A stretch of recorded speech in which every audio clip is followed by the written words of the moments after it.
मुझे लग रहा है कि जैसे अनिल जी ने कहा कि आज मेटल सेक्टर की बहुत अच्छी तरह से तेजी देखने को मिली और चाइना में काफी ऐसे न्यूज़ फ्लोज आए जिस प्रकार से इंडियन स्टील कंपनीज को फायदा होने की उम्मीद है। वहां पे स्टील एक्सपोर्ट्स पे चाइना ने एक एक्सपोर्ट टैरिफ लगाया है जिससे हमको लग रहा है कि इंडियन कंपनीज को काफी फायदा होगा। रही बात मार्केट के इंडेक्स पे, तो हमको लग रहा है कि सिलेक्टिवली स्टॉक स्पेसिफिक एक्टिविटी रहेगी।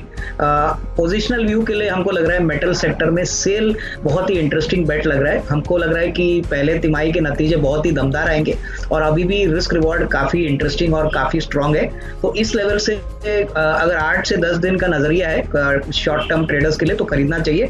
हमको लग रहा है कि करीबन 154 का टारगेट प्राइस मिल सकता है और यहाँ पे एक अच्छा रिस्क रिवॉर्ड बन सकता है। तो मेरे ख्याल से सेल पे जरूर एक पोजिशनल बेट 8 से 10 दिनों के लिए इन्वेस्टर्स या ट्रेडर्स ले सकते हैं। शॉर्ट टर्म ट्रेड 8 से 10 दिन में आपको एक अच्छा अपसाइड मिलेगा। तो यहाँ पे 136 का स्टॉप लॉस रख के 154 का टारगेट प्राइस लेके यहाँ पे पोजीशन इनिशिएट कर सकते हैं।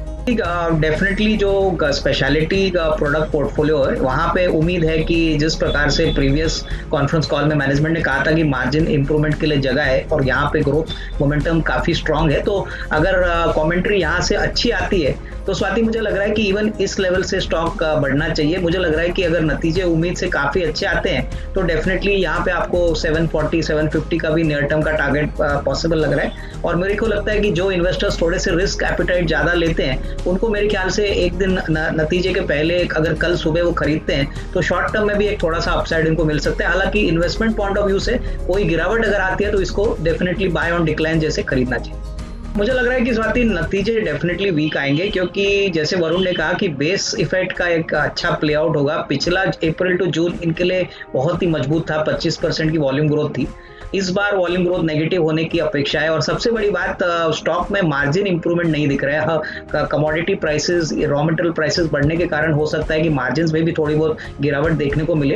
तो मेरे ख्याल से अभी इमीडिएटली स्टॉक को खरीदना नहीं चाहिए। मुझे लग रहा है कि शायद कल नतीजों के बाद थोड़ी बहुत और बिकवाली स्टॉक में पॉसिबल हो सकती है क्योंकि अगर वॉल्यूम ग्रोथ नेगेटिव है और ऊपर से मार्जिन गिरता है तो ये मार्केट को बिल्कुल पसंद नहीं आएगा। मैनेजमेंट की कमेंट्री ऑब्वियसली इंपॉर्टेंट रहेगी लेकिन इस लेवल से रिस्क रिवॉर्ड कोई अट्रैक्टिव नहीं लग रहा है। तो स्टॉक को थोड़ा सा मेरे ख्याल से थोड़ा सा और गिरने की जरूरत है तभी रिस्क रिवॉर्ड अच्छा होगा। और मेरे ख्याल से रिवॉर्ड्स मैनेजमेंट की कमेंट्री सुनने के बाद ही एक फ्रेश रिव्यू यहाँ पे लिया जा सकता है बट करंट प्राइस पे खरीदने की गुंजाइश नहीं है। स्वाति आई थिंक जो लॉन्ग टर्म पिक है वो मेटल स्पेस से ही है और कंपनी का नाम है मुकुंद लिमिटेड।